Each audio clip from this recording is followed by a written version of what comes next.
할렐루야 찬양대에 찬양이 있겠습니다.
아멘.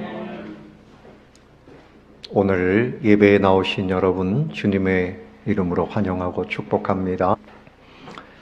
세상에 종교가 여러 종교가 있는데 구원이 있는 종교는 우리 기독교밖에는 없습니다. 진정 천국이 있고 영생을 얻을 수 있는 진짜 종교, 그래서 종교의식이라고 하는 거 가지고 생명을 얻을 수가 없어요. 우리 기독교를 다르게 표현하면 생명이라고 표현하고, 그 구원을 다르게 표현하면 자유라고 말할 것입니다. 죄에 매여 있고 사망에 매여 있고 슬픔에 매여 있고 고통에 매여 있는 인생들에게 진정한 자유를 주시는 것이 하나님의 은혜입니다. 이 은혜가 저와 여러분에게 이미 와 있음을 깨닫게 되시기를 바랍니다. 아멘. 가난에서부터의 자유, 질병으로부터의 자유, 누군가를 미워하는 그 증오심으로부터의 자유. 이 진정한 자유는 오직 하나님으로부터 나옵니다. 옛날에 이런 이야기가 있어요. 소련 공산 시하에 잘 지내던 개 한 마리가 탈출을 했답니다. 그래서 어디까지 갔는가 하면 불란서까지 갔다는 거예요. 그 불란서에 있는 개가 물어봤습니다. 너 왜 소련에서부터 여기까지 왔냐? 먹고 사는 것이 어렵냐? 잘 먹고 산다. 그런데 왜 여기까지 왔냐? 이유는 한 가지랍니다. 마음껏 짓고 싶어서 왔다. 자유를 누리고 싶어서 왔다. 우스갯소리죠. 자유라고 하는 것은 우리 인생에게 주어진 최고의 가치입니다. 그런데 이 자유는 주님으로부터 오는 것입니다. 자유는 복음 안에 있습니다. 그래서 복된 소식이라 그렇게 말하는 거죠. 우리의 생명이 왜 소중합니까? 여러분, 생명 가운데 자유가 있기 때문이에요. 새를 연구한 조류학자가 깊은 산속에서 앵무새 둥지를 발견했다 그래요. 그 소리가 너무나 아름다워서. 그래서 앵무새 새끼를 잡아다가 그 새장에 넣고 그 새를 너무너무 귀하게 여겼습니다. 이제는 매일 아침 앵무새의 이 아름다운 노래 소리를 들으며 살겠구나. 기뻐했습니다. 그런데 며칠이 지난 다음에 어미 앵무새가 나타났어요. 새끼를 찾아서 나타난 겁니다. 그래서 조리학자는 그 어미가 새끼에게 먹이를 물어다 주는 것을 보면서 감동을 받았답니다. 그런데요, 이게 웬일입니까? 며칠 있다가 그 안에 있는 새끼가 죽었어요. 그래서 그 새끼가 무엇을 먹었는가 그 먹이를 조사를 해보니까 먹어서는 안 되는 것을 어미가 갖다 먹인 거예요. 먹으면 죽는데 어머니가 어미 새가 그 새끼 새를 죽인 겁니다. 왜 그런가 하면 그 새장에 갇혀있는 그 새끼 새의 고통이 무엇인지를 알기 때문에 오히려 생명보다는 그냥 죽는 것이, 거기에 갇혀있는 것보다는 자유를 잃은 그 새끼를 차마 눈뜨고 볼 수가 없어서 독이 들어있는 그 과일을 먹였다는 거예요. 새들도 자유를 잃는 것에 대해서 그렇게 슬퍼하고 안타까워했다는 것이요. 페드릭 헬리라고 하는 분은 말하기를 나에게 자유를 달라. 자유가 아니면 죽음을 달라. 자유가 아니면 살아있는 것이 아니다. 자유만큼 귀중한 것이 없어요. 여러분, 천국은 왜 천국입니까? 모든 것으로부터 자유로운 것입니다. 할렐루야.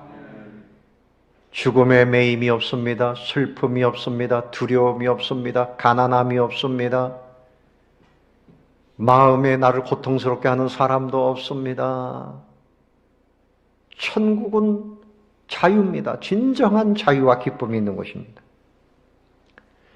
우리 대한민국은 자유민주주의 공화국이에요. 그냥 민주주의가 아니라 앞에 꼭 자유가 붙어야 됩니다. 저 북한도 조선인민 민주주의 공화국이라 그러는데 자유자는 붙이지 않아요. 우리 대한민국과 하늘과 땅 차이입니다. 그 두 글자 우리는 뭐가 붙어요? 자유민주주의 공화국입니다. 6.25 전쟁 가장 큰 민족적 고통이지요. 자유는 결코 공짜가 아니다 하는 교훈을 그 전쟁을 통해서 우리는 기억해야만 됩니다. 여러분, 미국에 가면 미국 수도인 워싱턴 DC에 한국전 기념공원이 있어요. 우리 대한민국에는 그런 공원이 없지 않아요? 근데 거기에 가면 그 판초 위를 쓴 미군들이 고통스럽게 걸어가는 그런 동상들, 그런 것들이 있어요. 1년에 평균 320만 명이 그 공원에 와서 자유민주주의를 지킨 그 사람들의 그 노고를 생각하고 또 아이들이 자유민주주의가 얼마나 소중한지 교육의 현장으로 그렇게 삼고 있습니다.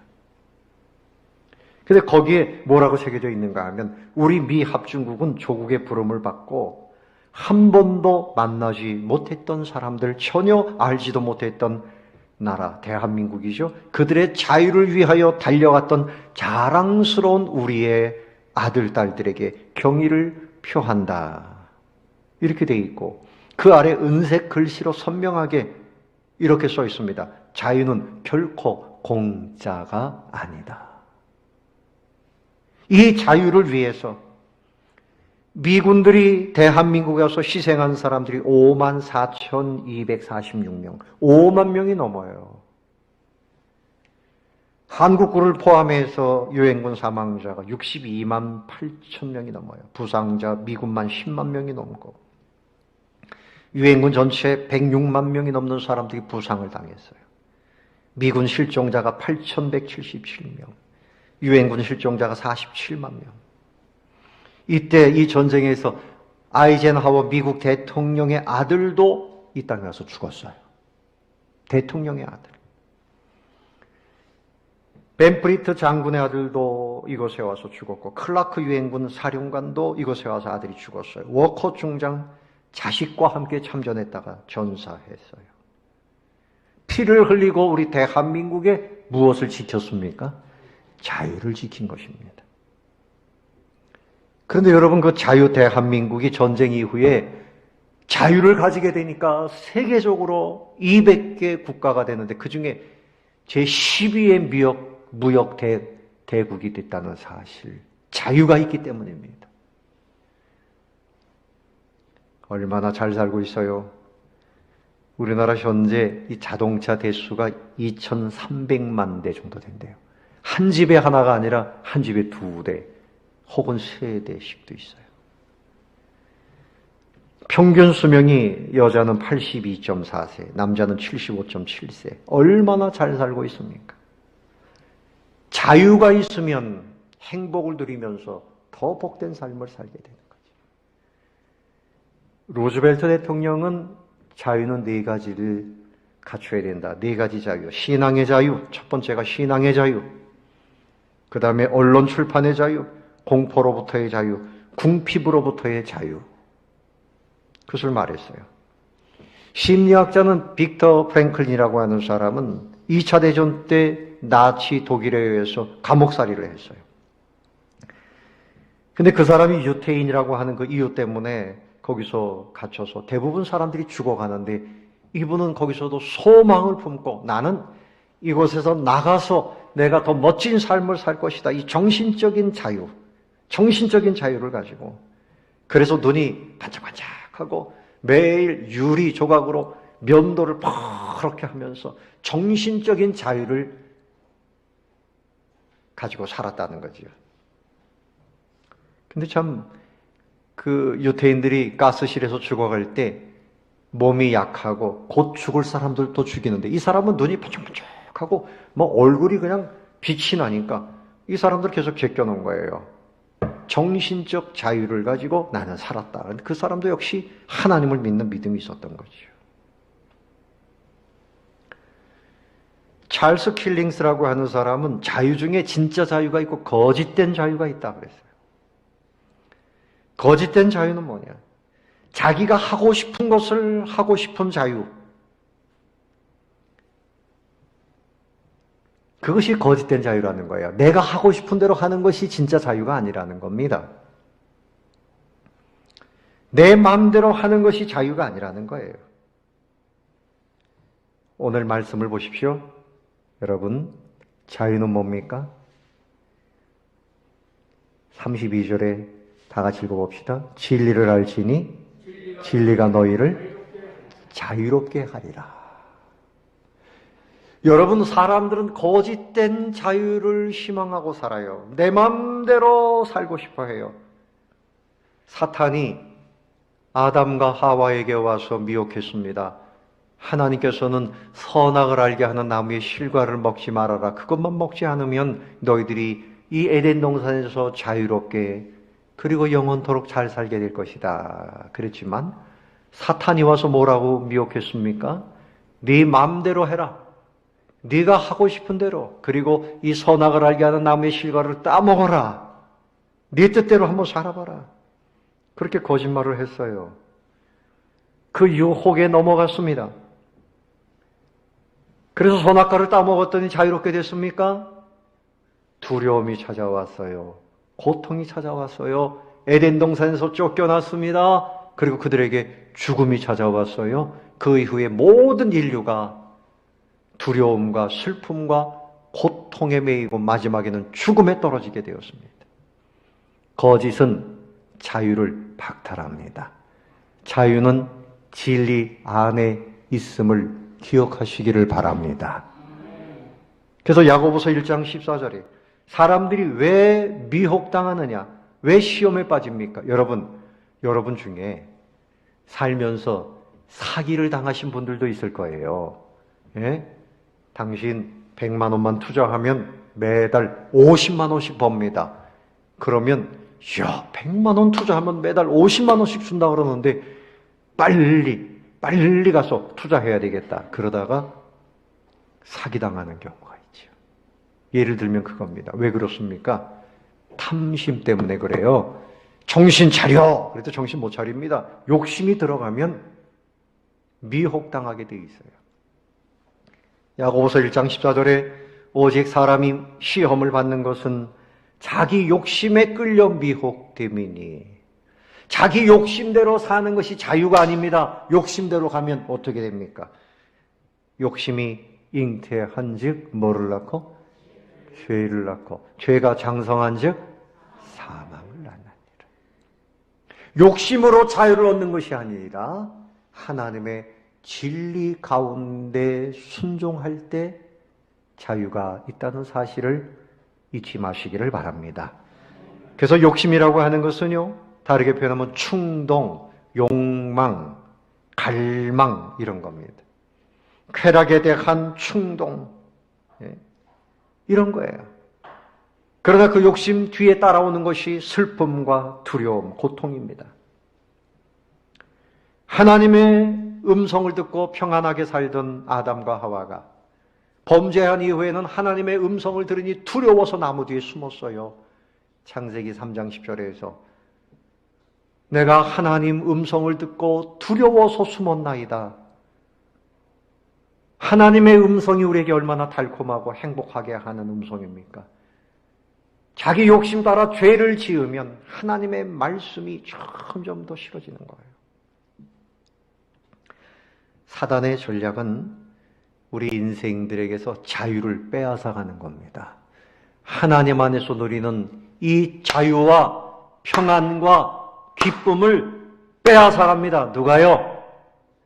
누가? 사탄이.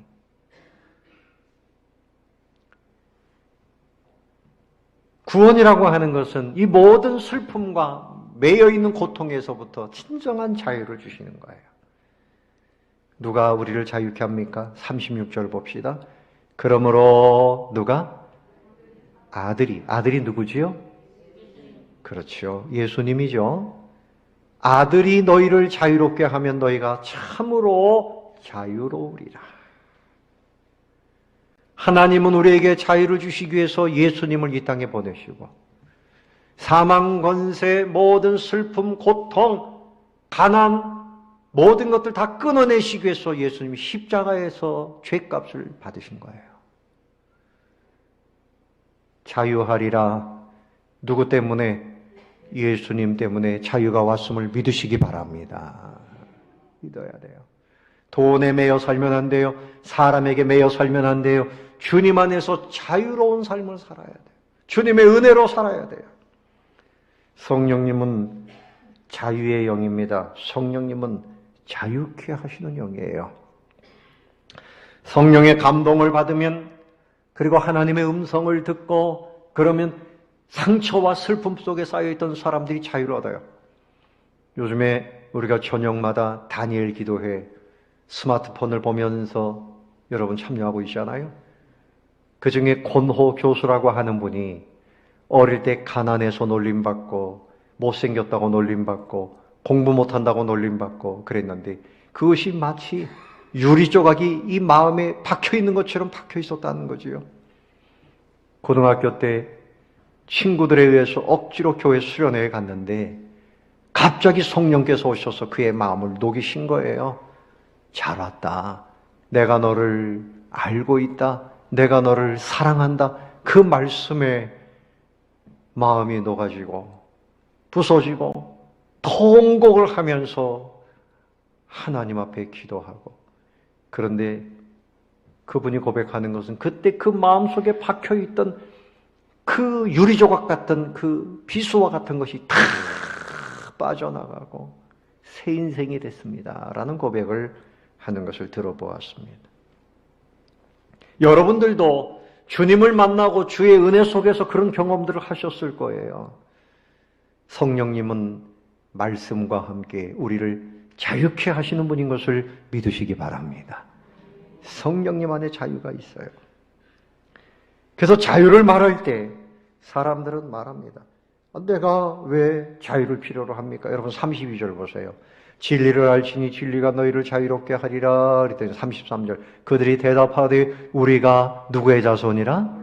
아브라함의 자손이라. 남의 종이 된 적이 없거늘 어찌하여 우리가 자유롭게 되리라 하느냐.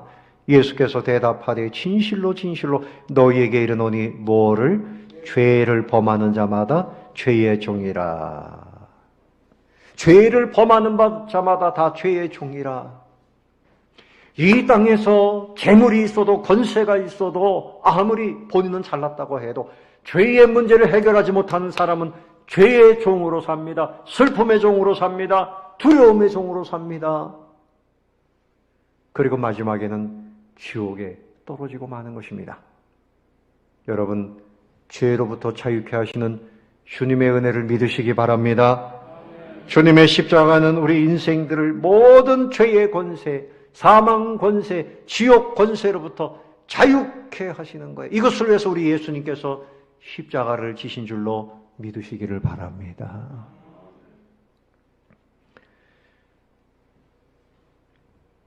개인적 자유를 누려야 돼요. 윤리적 자유를 누려야 돼요. 사회적 자유를 누려야 돼요. 양심의 자유를 누려야 돼요. 근데 주님 안에 있지 아니하면 개인적으로나 사회적으로나 양심적으로나 모든 것에 자유를 누릴 수가 없어요. 그저 물질의 종이 되어져서 돈에 매여서 평생 돈에 끌려다닙니다. 또 어떤 사람들은 정치하는 사람들에게 종이 되어져서 끌려다닙니다. 욕심의 종이 되어져서 끌려다닙니다. 마귀의 종이 되어져서, 죄악의 종이 되어져서 묶여서 마치 개를 끌고 다니신, 내 인생을 끌고 다니는데 거기 끌려다니면 안 되잖아요.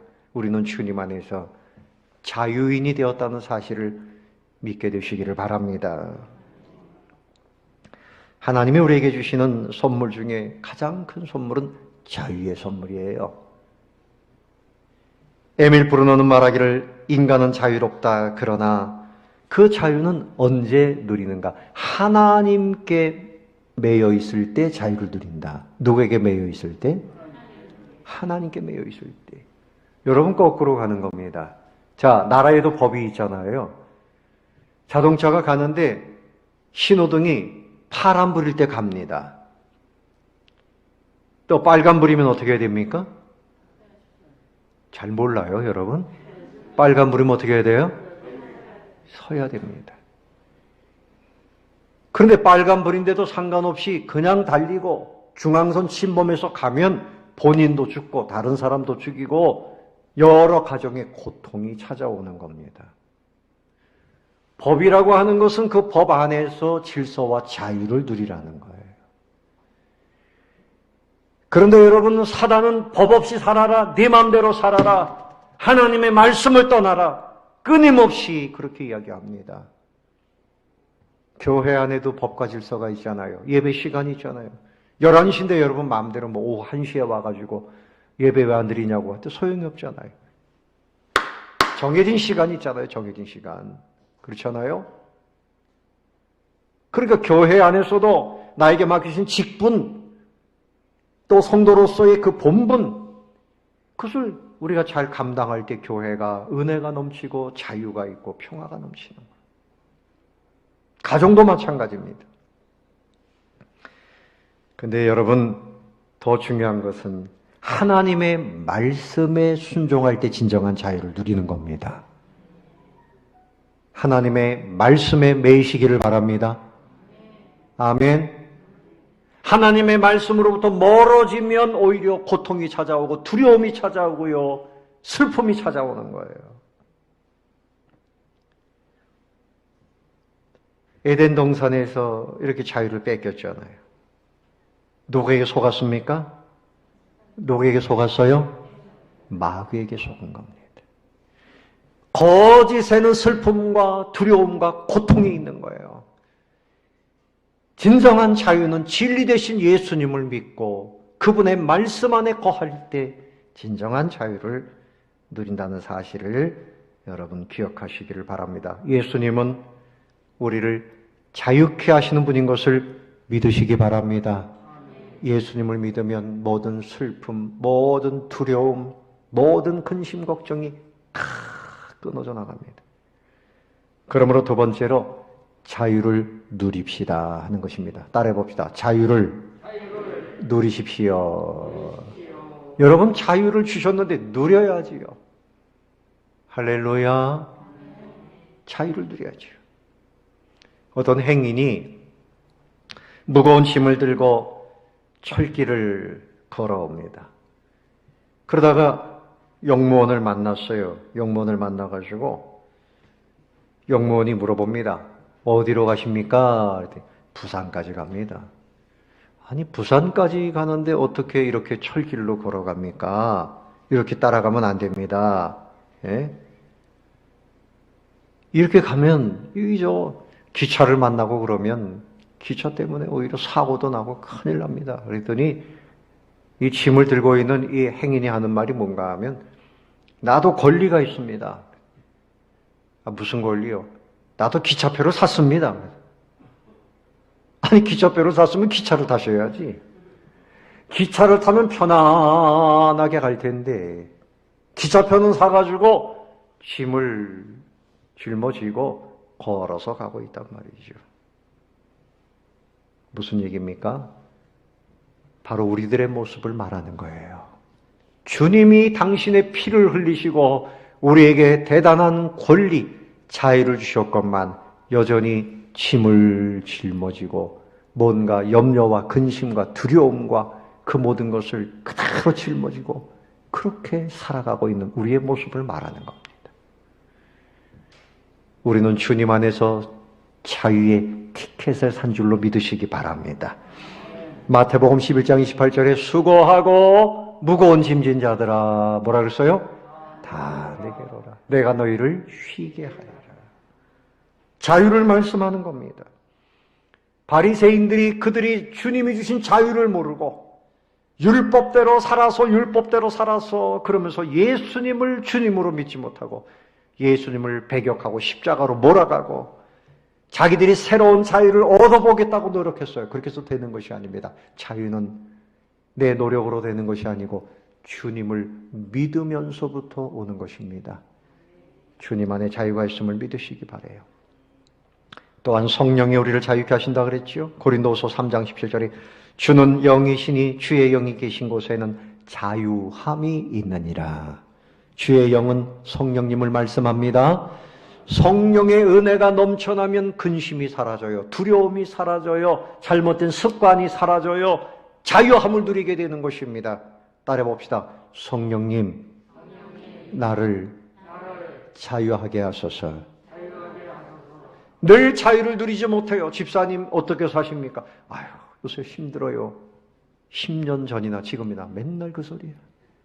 그런데 어떤 분은 어떠십니까? 감사하지요. 주님 안에서 너무나 기뻐요. 자유를 누리셔야 됩니다. 교회를 출입은 하긴 하는데 성령님을 만나지 못하고 주님을 만나지 못하고 은혜를 누리지 못하고 자유를 누리지 못하고 늘 근심 걱정과 두려움 속에 그렇게 사단의 놀이개가 돼서는 안 되는 겁니다.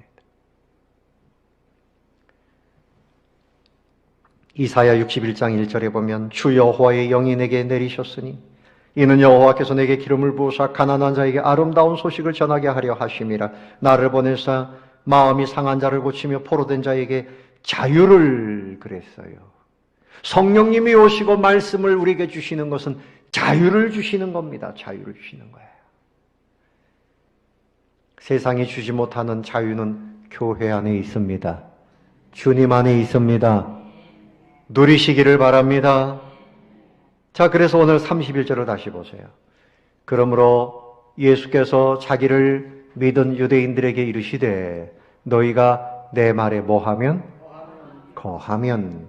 내 말에 거하면 참 내 제자가 되고, 그 다음에 32절 다 같이 진리를 알지니 진리가 너희를 자유롭게 하리라. 그러니까 우리가 자유를 누리려면 하나님의 주님의 말씀 안에 거하는 제자가 돼야 돼요. 말씀을 배우고 그 말씀 안에 거해야 됩니다. 그러면 자유를 배우게 됩니다. 말씀을 보면서도 늘 욕심에 매이고 누구 안에 무엇 안에 거하면 주님 말씀 안에 거해야 돼요. 말씀을 읽으면서도 마음으로는 여전히 뭔가에 묶여있는 사람들이 많아요. 성경을 한 구절 묵상하면 거기서 자유를 얻게 되시기를 바랍니다. 성경을 배워야 돼요. 설교를 그래서 오전에도 듣고 저녁, 점심, 오후에도 듣고 새벽에도 듣고 자꾸만 말씀을 배우고 들어야 돼요. 그래서 이 자유를 누려야 돼요. 진리가 우리를 자유케 하니까요. 진리 안에서 자유를 누리게 되면 첫 번째는 죄책감이 사라집니다. 죄책감. 뭐가 사라진다고요? 죄책감으로부터 자유입니다. 권사님, 뭐로부터 자유라고요? 예? 죄책감. 예수 믿으면서도 항상 죄책감에 시달리면서 살면 안 돼. 나는 죄인이야. 회개하세요. 그리고 자유를 누리시기 바랍니다. 로마서 8장 1절에 그러므로 이제 그리스도 안에 있는 자에게는 결코 정죄함이 없나니. 아멘.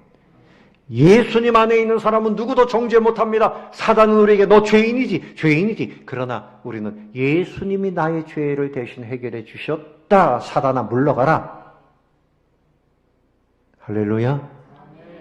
죄책감으로부터 자유입니다. 생명의 성령의 법이 죄와 사망의 법에서 너를 해방하였음이니라. 그래서 두 번째는 과거로부터의 자유입니다. 과거로부터의 자유. 링컨이 왜 100년 동안 위대한 인물입니까? 노예를 해방시키고 자유를 주었기 때문에 그래요. 여러분, 옛날에 노예들은요, 짐승처럼 취급받았어요. 주인에게 매를 맞고 학대를 당하고 폭행을 당하고 또 가족들이 뿔뿔이 흩어지고 팔려가고 이게 짐승처럼 그렇게 살았어요. 그런데 링컨 대통령이 하나님의 말씀대로 행하기 위해서 노예 해방을 위해 전쟁을 치르면서까지 그래서 그들에게 자유를 줬어요. 링컨이 죽고 장례 행렬이 지나가는데 흑인 어머니가 자기 아이를 번쩍 들면서 이렇게 말했답니다. 네가 처분 때문에 자유를 얻었다. 네가 얻은 자유는 처분 때문이야. 예? 여러분 마찬가지입니다. 예수님이 십자가에서 죽으심으로 인해서 우리는 과거의 노예, 그 모든 얽매임에서 풀어진 줄로 믿으시기 바랍니다. 누가 대신 돌아가셨어요? 예수님이. 고린도후서 5장 17절에 그런즉 누구든지 그리스도 안에 있으면 새로운 피조물이라. 이전 것은 뭐라고요? 지나갔으니 보라 새 것이 되었다. 맨날 과거에 매여서 그 사람 때문에 못 살아. 나는 실패자야. 이러고 살지 마세요. 주님 안에서 새 인생이 된 겁니다. 아멘. 미래를 소망하고 살아요. 하나님의 자녀로서 사세요. 과거에 부끄러운 것에 매이면 안 돼요. 여러분 서커스를 구경 가보면요, 거기에 아주 높은 공중에서 그네를 타는 분들이 있어요. 그런데 이쪽에서 팍 뛰어가지고 저쪽에 있는 사람의 손을 잡고 멋지게 고개를 합니다. 그러면 이쪽에서 저쪽으로 뛰려면 어떻게 해야 돼요? 이쪽에 있는 걸 놔야 돼요. 내가 여기서 놓지 않고 어떻게 저쪽으로 뜁니까? 과거의 것을 과감하게 떨쳐버려야 멋지게 고개를 하고 멋지게 새 인생을 살 수 있는데 과거에 계속 매여 있는 사람은 안 돼요. 믿음으로. 나의 과거는 지나갔다. 누구 때문에? 예수님 때문에. 아멘. 이제는 좀 새로운 믿음의 사람으로 사시기를 바랍니다. 자유를 누리며 사시기를 바랍니다. 과거는 뭡니까? 돈이 있어야 산다. 힘이 있어야 산다. 잘나야 산다. 성공해야 산다. 이거 다 과거입니다. 이제는 그렇게 말하지 않아요. 나는 하나님의 은혜로 산다. 아멘. 나는 하나님의 은혜로 산다. 하나님이 나에게 천국을 주시고 영원한 생명을 주셨잖아요. 이 은혜를 지금 누려야 돼. 지금. 내가 앞으로 자유를 누려야지. 지금 자유를 누려야 돼. 지금. 따라봅시다. 지금. 지금이 중요해요. 지금 자유를 누려야 돼. 또 한번 해봅시다. 주님, 나는 자유합니다. 나는 자유롭습니다. 아멘. 아유, 다리가 아프다고 나는 아픈 사람이야. 여기 매이면 안 돼요. 다 지나가는 겁니다. 천국에 가면 아픈 거 없어요. 여러분, 이제 뇌사자가 생기면 각막을 기증하는 경우가 있어요. 그런데 그 돈을 주고 살려고 그러면 각막, 눈 각막 하나에 1억 원이랍니다. 1억 원. 남의 얘기니까 관심이 없지만 잘 들어보세요. 여러분의 눈이 얼마나 비싼 겁니까? 그러고 보면. 콩팥을 바꾸는데도 한 3천만 원이 들어야 되고, 심장을 교체하려고 그러면 5억 원이 드는 경우가 있어요. 5억 원. 심장을 교체하는. 간 이식하는데 보통 7천만 원. 팔다리가 없어서 의수와 의족을 끼워드는데 돈 많이 들어요. 그러니까 우리가 두 눈을 뜨고 손발이 멀쩡하고 신장, 간장, 심장 이거 다 여러분 멀쩡하잖아요. 그래서 여러분의 몸을 돈으로 계산하면요 한 51억 정도 된다 그래요. 51억이 지금 걸어다니고 있는 거예요. 내가 51억짜리네. 산소호흡기를 가지고요 쓰면 1시간에 36만 원이 든다 그래요. 병원마다 차이가 있겠지만 그럼 하루를 계산하면 860만 원. 하루에 여러분 860만 원 공기를 하나님의 은혜로 공짜로 마시고 있는 거. 감사해야 되겠죠? 자연이 생겨지는 거 아니에요. 하나님이 계속 보내시는 겁니다. 아멘. 미세먼지가 기승을 부려도 하나님이 공기를 계속 보내시잖아요. 모르고 살면 감사가 없고 모르고 살면 자유가 없어요. 하나님의 은혜로 내가 눈뜨고 듣고 말하고 활동하며 사는 거에 대해서 감사하세요. 염려에 매이지 마시고 믿음과 소망으로 자유를 누리시기를 바랍니다. 아멘. 몸 하나도 이런데요. 우리에게 영원한 세상 천국을 주시기 위해서 이것은 돈으로 환산이 안 돼요. 예수님이 당신의 몸을 희생하시고 우리에게 천국을 주셨고 죄를 사해 주신 거잖아요. 이건 뭐 51억 가지고는 계산이 안 되죠. 우리는 천국을 소유한 사람, 영원한 생명을 가진 사람, 우리에게 성령이 와 계시고 천사들이 와서 둘러 경호합니다. 여러분 대단하지 않아요? 육신 세계에 매이지 마시고 하나님 안에서 주님 안에서 좀 자유를 누리면서 사세요. 넓은 믿음의 눈을 뜨고 살아요. 그리고 그리스도인은 생각이 좀 바뀌어요. 생각이 자유로워져야 돼요. 생각에 자꾸 매여 있으면 안 돼요. 닉슨 대통령의 보좌관이었던 척 홀슨이라고 하는 사람이 감옥 생활을 하면서 그 경험을 가지고 책을 썼답니다. 본 어게인, 거듭남에 대해서 책을 썼는데 죄수들 가운데 세 종류의 사람을 봤다는 거예요. 첫째 종류는 희망이 없는 사람. 자기 머리를 벽에다가 막 들이받으면서 자기가 죽으려고 말이죠. 과거에 여러분 그런 분들이 있죠. 막 머리를 그냥 벽에다가 들이받고 자해하고. 두 번째 종류의 사람은 역시 가망이 없어서 방구석에 쪼그리고 앉아서 움직이지 않고 그냥 그렇게 시간만 보내는 사람. 그런데 세 번째 사람은 나갈 날을 소망하고 자유를 꿈꾸면서 살아가는 사람들. 틈만 나면 운동하고 식사도 잘하고 뭔가 노력하는 사람들. 설령 몸은 갇혀있지만 그 생각이 자유를 생각하고. 그런데 여러분, 우리는 누굽니까? 하나님과 함께하는 사람입니다. 주님의 은혜를 누리는 사람입니다. 하나님의 생각이 뭡니까? 예레미야 29장 11절에 나의 장래에 소망과 평안함을 주시는 것이 하나님의 생각이라 그랬어요. 여러분 생각에 매이지 말고, 과거에 매이지 말고, 슬픔에 매이지 말고, 나는 하나님의 사랑받는 자녀다. 하나님 안에서 나는 하나님과 함께 할 수 있다. 아멘. 우리가 사람들을 전도할 때도요, 나는 못해. 이런 생각에 매이지 말고, 성령님이 함께 하시니 할 수 있다. 믿음의 생각으로 바꾸시기 바랍니다. 아멘. 그런 생각으로 바꿔야 돼요. 주님 안에 자유가 있습니다. 우리에게 자유가 있습니다. 가장 귀한 이 자유를 누리시면서 사시기를 바라요. 재물에 매이고 사람에 매이고 근심에 매이고 두려움에 매이고 자기 실패에 매이고 자기의 그 옹졸함에 매이고 이렇게 매이지 말고 이제는 주님의 마음으로 주님이 나에게 허락하신 그 새로운 세계에서 자유를 누리면서 사시는 분들 되시기를 예수님의 이름으로 축원합니다.